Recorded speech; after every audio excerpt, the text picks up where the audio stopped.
जय जगन्नाथ मु राकेश मोर आडू ब्लॉग को आपन स्वागत करुच्ची। आशा करुच्ची आपण मैंने भल थी मुझे बहुत भल अच्छी। आज आपन को एक निराट सत्य कथा कहबी जोटा समाज में घटी जाऊँगी। यहाँ गोटे कहला बेलू भाई भौणीर संपर्क आपने जानते निबिड़ पवित्र संपर्क से विषय आपन मैंने किसी आज कहबी से संपर्क में भौणीर गोटे सबुठ बल हो मेरुदंड हो भाई भाई जदि ता सांगे अच्छी निहाती तार जिते बड़ भी विपद आसू सब टली जाए। ये गोटे कथा नुहे यहाँ वास्तविक सत कथा। मु कहीं कथा आज कहूँ से रिलेटेड कथाटे आपने जानते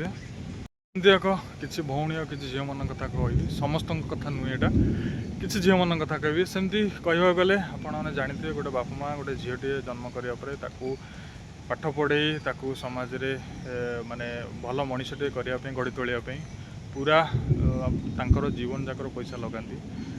पिंधाठू धरिकी कौन कथा को पाठ पढ़ा धरिकी हो कौन कथा को तार उणा न हुए पूरा चेष्टा करती बापा माँ से परिप्रेक्षी से जो तार पाठ पढ़ा सार आउ कॉलेज कैरियर कौन पाख कॉलेज को बाजार को जाए कौन बड़ बड़ सहर को जाए गला आपने जानते बापा माँ बहुत पैसा खर्च करी पठाती जे पाठ पढ़ी झी आमर ना रखू आ भल मनीष हो गाँव भी ना रखू आ राज्यर देशर ना रखू। यही परिप्रेक्षी में कहवाक चाहे जे सब झील नुहे किसी झील एमती अच्छा पाठ पढ़ा जाती बापा माँ पाठ पढ़ा पठाती से परिप्रेक्षी से जाई किसी अजणा युवक सहित भल पाइबा प्रेम पड़ जाती जो प्रेम की चाहे या जे किसी एमती विगत दिन मो सहित भी घटी आउ समाज में कहीं एमती घटुची मुझे कथा भी कहूँ चाहे आउ जो गोटे झील घर पाखे कॉलेज कथा हो कि बाहर कौन बड़ सहर को जाकि पाठ पढ़ू उच्च शिक्षित हो बापा माँ चेष्टा कर भल चाकरी कर ना रखू किंतु किसी झील एमती अच्छा किसी भौणी एमती अच्छा सी तो पाठ पढ़ा जाती बापा माँ पठाती किंतु सी एक अजणा युवक सहित भल पाई प्रेम हो जाए जहाँ प्रेम विवाह बोली आज कल कहते भल पाइकी एमती एत निबिड़ता हो जाए जे बापा माँ 22-23 वर्ष संपर्क भल पाइबा त्याग आउ जो बलिदान पछरे अच्छे मत आज पर्यटन मनीष कर सब कथा भूली जाती आउ वर्षे 2 वर्ष आसी गोटे जीवन में पुओ को सबकि भावी नि सी सबकि मो बापा कौन कर मो भाई कौन कर मो परिवार मो भी कौन कर सब कथा किसी भी चिंता करती आउ एमती परिप्रेक्षी एमती गोटे मो नजर में घटी जे सबकि सारी सारा गोटे बापा माँ पाठ पढ़ा छाड़ी आउ एमती भल पाइबा संपर्क गढ़ी उठा से पुओटा सहित बाहापी जिद्दी बढ़ी बसला आ कौन संपर्क बापा माँ संपर्क हो भाईर संपर्क हो सबकि तुच्छ कर दौरान से भौणी मान मुझे कहबी आपण मानी से भौणी मान से झील मान कहबी सतरे कौन बापा माँ आपण मान 22-23 वर्ष किसी करना कथा 2 मिनिट आप चिंता करने आपको पुओ भल लगी पारे पुओ भल होता है कि मोर कहबार अर्थ जदि परिवार को बुझेकरी सहमति बुझापी चेष्टा करी समय लागू करूँ तम भाई को बुझेकरी जदि सहमति बाहागर टे आ जीवन टी शांति कट सुखरे कट मोर कहबार कथा जे बापा माँ तुमको मनीष कर पढ़ी दुनिया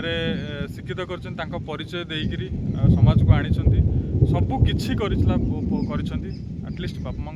कथा चिंता करूँ आउ तुम सहित जो बड़ भाई हूँ सान भाई तुम गोटे अच्छा कथा भी चिंता करूँ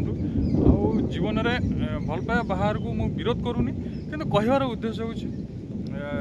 समाज में बापा माँ कथा भी चिंता करूँ कष्ट देला किसी कम करूँ आ समस्त सहमति करूँ भाईटे जब थी भाईर सहमति करूँ बुझा चेष्टा कर निहाती बुझे कहीं न बुझे ये सब कथा मो मन भर बहुत कष्ट आसला बर्तमान युवपीढ़ी ये सब कथार भल पाइबा कथार भासी जाऊँच प्रथमतः झील मान कथा कह सब संपर्क को तुटेकरी आमर से वर्ष 2 वर्ष 3 वर्षर पुओ ही दरकार से ही आमर सबकि ये सब मानसिकतार अच्छा आ से परिप्रेक्षी मुझे भिडियोटे आणवर कथा भल पाओ बाहा हुआ कि समस्त सहमति आ बुझा चेष्टा कर निहाती समस्त बुझे बाहर ये थिला आज एमती गोटे समाज में घटी जाऊ भिडियोटी नहीं आसी सब भौणी मान कहबी प्रेम कर भल पाओ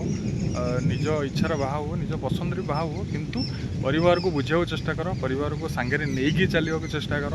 आउ जदि भाई भी थी सान हो बड़ हो ता मन भी बुझिकी नहीं चलने चेष्टा कर कहीं काली बापा माँ नथिबे से भाई ही तुम असुविधा सुविधा सहयोग कर तुम शाशुघर ठिया हम आउ भाई थिले केते बड़ तुम्हें निहाती चिंता कर